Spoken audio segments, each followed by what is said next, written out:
How to set up the D820 on Mac via USB cable. Visit https://lablanize.com. Click on Support by Product, Driver and User Manual. Find D20, and then click on Driver Download. Download driver file. Tips: you can also download the driver from the UDiskin package. Make sure the printer is powered on and connected to the computer via the USB cable before running the driver file. Click Continue. Click Install.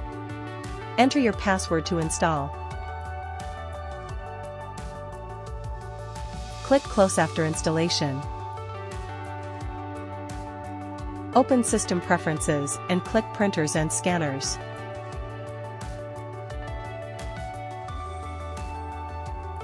If you see the printer name D820 in the list, it means your printer has been installed successfully. Open the file you need and choose D820 to print.